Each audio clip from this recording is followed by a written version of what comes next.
Good morning, everybody. It is Mike from Baltimore Rides. This is going to be an odd video, guys, and I'm going to explain why. So as most of you guys know, my week has not gone as planned. You can probably tell that because there's really an absence of videos this week. Just everything that could have gone wrong probably did go wrong this week. I took off Monday and Tuesday. Monday was my normal day off, and I wanted to take Tuesday off for Halloween to trick-or-treat with the kids, which went fine. I went back to work Wednesday, and I had a pretty decent night that night, for those of you guys that saw the video. Thursday, I ended up not even going to work because, and this is something that I have been racking my brain around for the past 24, 48 hours is, do I tell you guys what's going on? Do I just sugarcoat it? What do I do? And, I feel like the way that this whole process works is, I'm just 100% honest with you guys. I have to be. And I don't think I can really dance around this. So I'm just going to say it. My daughter's in middle school, and Thursday she went to school and was feeling suicidal. So, there's a long backstory behind that, of course. My daughter suffers from anxiety. She's been bullied off and on for the past couple of years. Sees a therapist, et cetera, et cetera. There's a whole backstory of the things that we've all kind of done to, keep my daughter, going. But it broke down on Thursday. So on Thursday, she had a, moment of weakness. Her grades are slipping this year. She's really struggling with her grades because she's really struggling at school. I think the stress of it all just kind of got her at a weak moment, and she doesn't have the coping skills really that a lot of us have to know that a bad day is just a bad day. And so she talked to some of her schoolmates that she's close with about hurting herself and maybe even killing herself. And thankfully, a couple of those, classmates that overheard the conversation or were part of the conversation care about her enough that they went to this school, at a later point in the day and told, which is amazing. My daughter was really upset about that, but I believe as a parent that's amazing that kids, have learned that that's an important thing to do to protect your friends. So the school got involved. I got involved. My wife and I was actually sitting in the car rider line waiting to pick her up when they called me. I came into the school. They told me what had happened.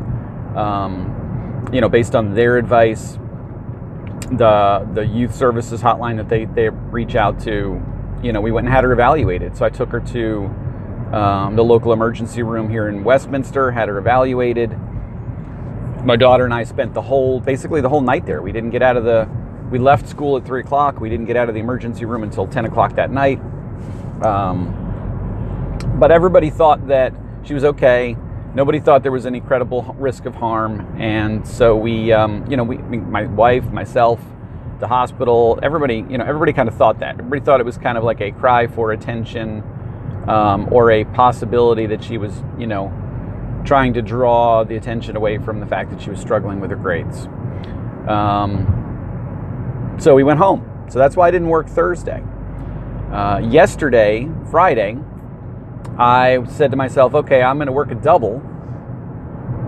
I'm going to work long hours. I'm going to try and make up for the fact that I'm having a slow week. So I drove all the way down to DC first thing in the morning. I dropped Sophie off to school. I dropped my son off at the bus stop. He rides the bus. And I drove all the way to DC. I was in DC by 10:30, 11 a.m. I was out in the suburbs, but I was in that, DC area. And so at 1 o'clock, I got a call from my wife that the school was having trouble with Sophie because she was very upset, very aggressive, trying to figure out which kids ratted on her basically on Thursday and about that, and got her in trouble Thursday. And then an hour and a half later, the school was calling me. I couldn't answer because I had a passenger in the car. The school called my wife. My wife called me and used kind of like our code via text so that I know it's super freaking urgent. So I I picked up the phone. Luckily, my passenger was on their own phone call, so I don't think it was disturbing them. And my wife told me the bad news that my daughter had attempted to hurt herself and kill herself at school. Actually attempted to. And so I went into oh shit mode, pardon my language, but that's really the only way to describe it. And I raced the 2 hours from DC back to Westminster to the emergency room where they had taken her from school. And just to pause right there, as a parent, that's one of your worst nightmares. As a parent, that's just one of your worst nightmares. You guys know me. I'm kind of like Mr. Organized, Mr. Have a Plan, Mr. Everything's going to work out. If you have if you know what you're doing, and when something like that happens to your kid, it's just your worst nightmare. You start second guessing yourself, questioning whether you're a good parent. You just spiral into a place of like, what did I do wrong? Because as a parent, you feel that responsibility level for, basically what your kids' actions are ultimately are your actions. And so, the 2 hour car ride from DC in rush hour at 2:30, 3 o'clock in the afternoon to Westminster was basically like 2 hours of military grade torture on my mind, because I was racing to get there in rush hour traffic, fighting traffic to basically get there as quick as I could. And my mind the whole time is playing, what went wrong? What did I do wrong? What did we do wrong? All that kind of crazy stuff. My daughter's okay. So, I'm going to spare you the gruesome details, but my daughter's okay. It was a very scary thing that she tried to do. Thankfully, I don't know if it's God, I don't know if it's fate, I don't know what it is, but she wasn't able to succeed. And the school, she went back to class. Ironically enough, she walked back into the classroom. The teacher immediately knew what was wrong. Immediately got the administration involved. They got 911 involved. Police officer came. Emergency ambulance responders came. So all the king's horses and all the king's men jumped at that moment and got her to the hospital.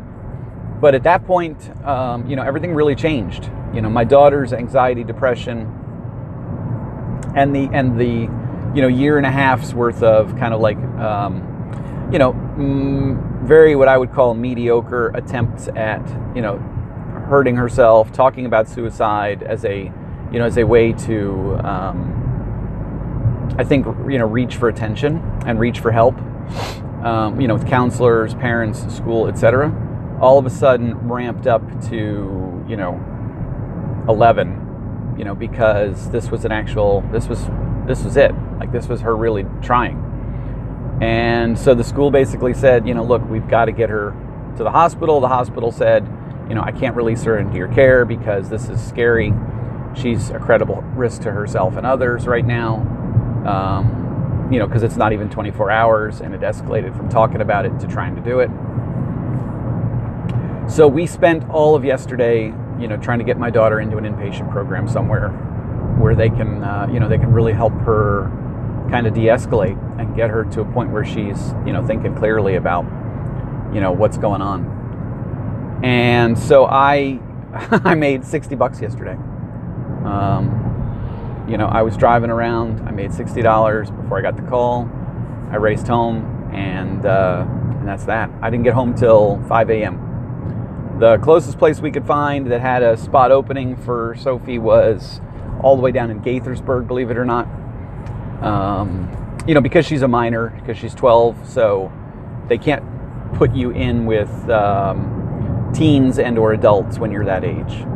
So they have to, the medical industry, I guess, separates them by age blocks. And at that age, she still falls in with the minors. So, with the little kids.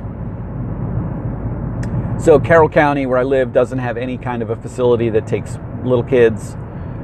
Shepherd Pratt was booked. That was the next place that we wanted to go. Hopkins was booked. That was the next place we wanted to go. And so at that point, you widen the net, and it was either going to be Gaithersburg or a place all the way out in Hagerstown, which I was not a fan of because it's 2+ hours away. And so, my son and I went home, and we were waiting basically for the hospital to do the paperwork, to make everything official, and then to transport her. And that took a while because the hospital can't use, emergency responder, ambulances. They hire out those like third-party ambulance companies. So I guess it must have been a busy night in the city. I don't know, but they were in University of Maryland, making trips a lot. So they didn't even get to the hospital to pick up my daughter till 1 a.m. And of course they didn't even get to, Gaithersburg till 2 a.m. I met them out there because my wife had to ride with them, and then she needed to ride home. So my son and I went early. We got there early. We did as much paperwork as we could without Sophie being there. Waited for Sophie to get there with my wife, and then there was probably, another 45 minutes worth of paperwork and stuff to talk about. Then piled my wife and son into the car, and we drove home. Got home at 4:30 this morning. Crashed for a few hours. Of course, they don't tell you everything that you need to bring. So, like my daughter doesn't have toothpaste, toothbrush, a brush, deodorant, shampoo. I thought they provided all that stuff because of it was, the nature of the place. But some of that stuff you bring yourself. And in the hustle, we just didn't know, what to do. So I ran to Walmart this morning. I'm bringing that stuff to her right now. Visiting hours are 12 to 2. I don't plan on staying there the whole time because they really did say, the purpose of this is to kind of decompress and take away a lot of the stressors and then get her to a neutral place where she can talk and really work through what's going on. So I just want to really drop off the stuff she needs, give her a hug, make sure she made it through her first night okay. Look her in the eye, tell her I love her. And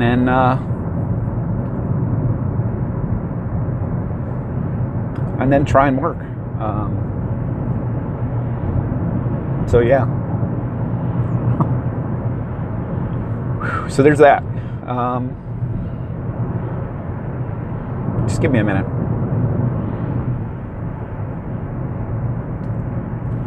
Thank God for sunglasses. So that's that. I mean, I was thinking about this. I was laying down last night, and I was thinking about this, and I always talk about the wonderful things about Uber and ride sharing. And the beautiful thing about it was I didn't have to deal with a boss this week. I didn't have to deal with HR. I didn't have to deal with somebody looking down my neck saying, why are you leaving? Is it a family emergency? Is there coverage or any of that nonsense that people in a normal job environment have to deal with? I was able to just be there. And that's important. That's really important. Now, the scary part about Uber and all this process is if I'm not on the road, I'm not making money. If I'm not on the road, I'm not making money. And my wife and I know that. And, obviously it doesn't mean I'm not going to stop everything for something like this. I stopped everything. But, I've still got to make a living to support us. And, excuse me. So that's the juggling act right now of Uber, is that, just understand that is the one Achilles heel of this industry, is that if something happens, you don't have sick time. You don't have LOA or leave of absence or FMLA, whatever companies call it when you like sick time. The sick time is the easy word for it. You don't have any of that.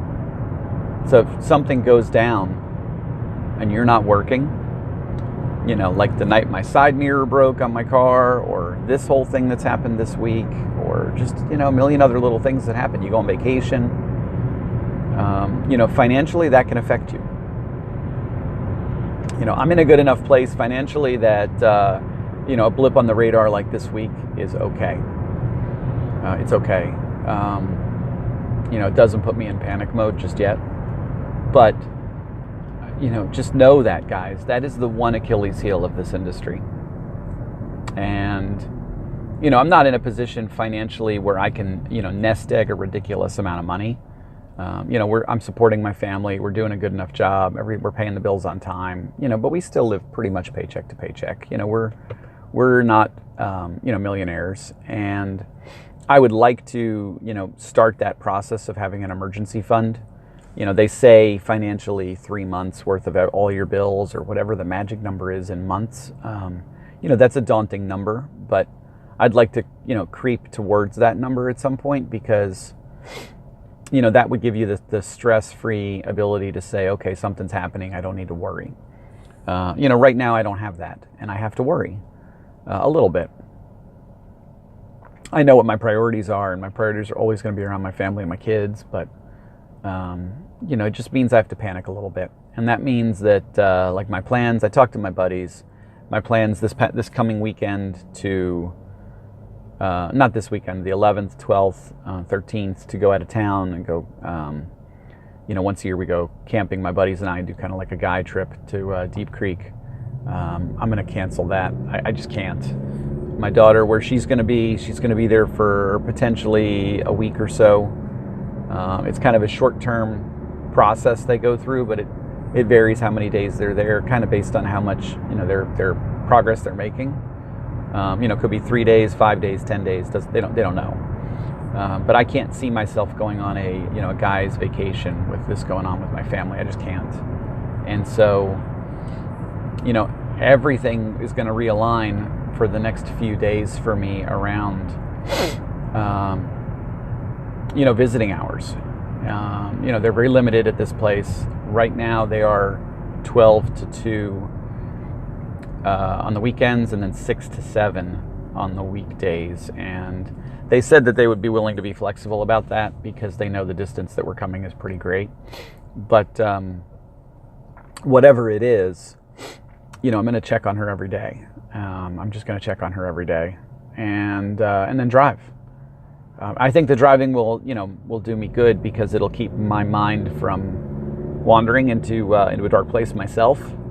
I need to stay positive, and I need to be positive energy, so that when Soph does, get out of this and go to whatever the next step is, whether it's just home or whether it's into something a little bit more user-friendly or whatever, I've got to be positive, and I've got to keep that positive energy going for her. So, me burying myself in work, making sure my son is okay, because he's kind of confused by what's going on.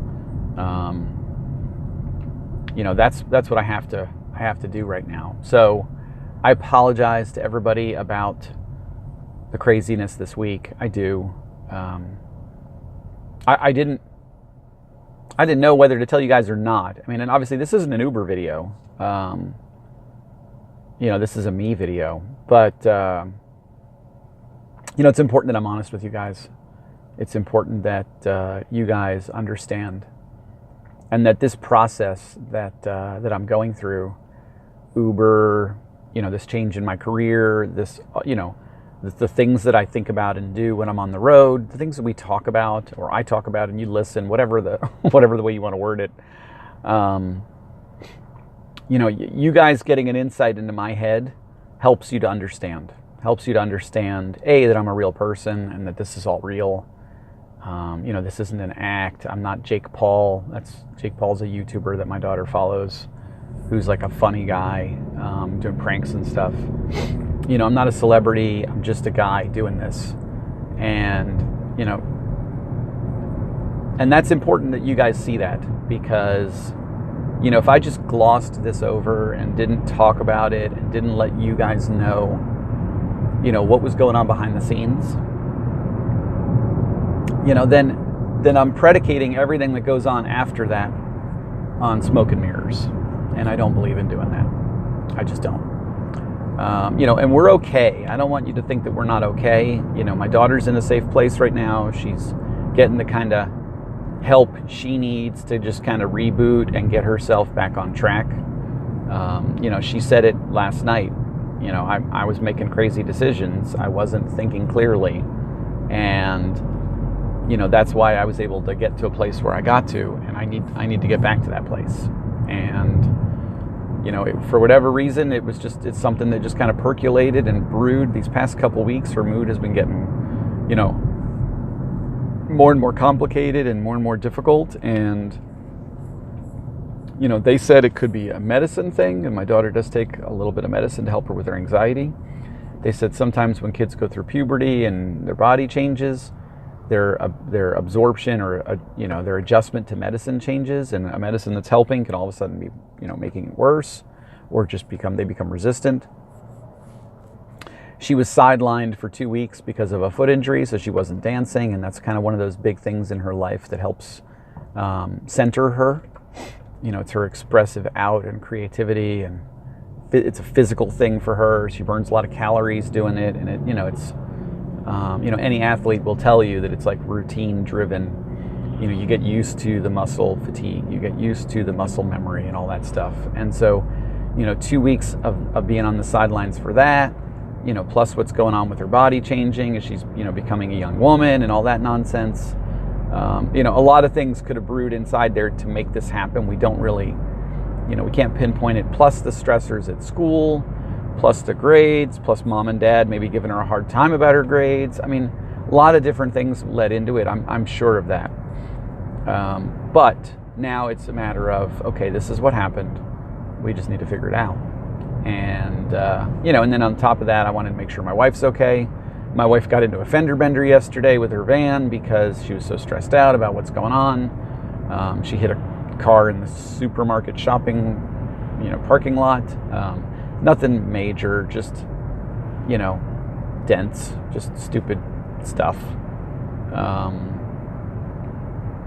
So she's under a lot of stress right now, coping with this. I'm certainly carrying a lot of stress right now. My little son, he's 7, he's trying to figure out what's going on and where his sister is. And, you try and kind of like water down what you can say and what you can't say so that he understands it in the most simplest of terms, and without giving him kind of like gory details. And that's kind of where my head is at right now, guys. This is probably the first time where, like, this week I'll just chalk up to being a hot mess from an Uber standpoint. But I don't honestly even know what this coming week is going to look like for me, because all of my driving routine is going to change. It's going to revolve around whatever the visiting hours are that we come up with, and kind of what's going on with her. And so I might be on the road for completely different hours. They might not even be the most effective hours at this point, and that's okay. I was driving in like Southeast and Hyattsville and that area yesterday before it all went down, and I was making steady income. I mean, I was at $60 in like 3 hours, so that's like a $20 an hour average. And that was at like 11 to 2. So we're not talking like peak hours at all. But people were just moving around. I don't know. I'm not setting goals for myself. I'm not even really worrying about that kind of stuff right now. Whatever I make, and I'll figure it out, when the dust settles. But I just wanted to bring you guys in the loop and kind of let you guys know what's going on. I will definitely make a video whenever I quit tonight. I don't know what time that's going to be. I'm kind of running on, emotional fumes right now. Energy-wise, I'm running on fumes because, I got 6 hours of sleep. That's not a lie, but my body's definitely telling me that, something's not right. And of course it isn't. And, so I might run out of steam early. I don't know. So I will do a wrap-up video at some point just to keep you guys in the loop. And then, as things go on this week, I will let you know what's going on. I will definitely keep up with my videos and, just to make sure that you guys are on the same page as me. So just, thank you guys for sticking with me. I apologize for the crazy week. Sometimes it's about Uber, sometimes it isn't. And this is one of those moments where it isn't. Uber becomes secondary to things that are definitely more important than that.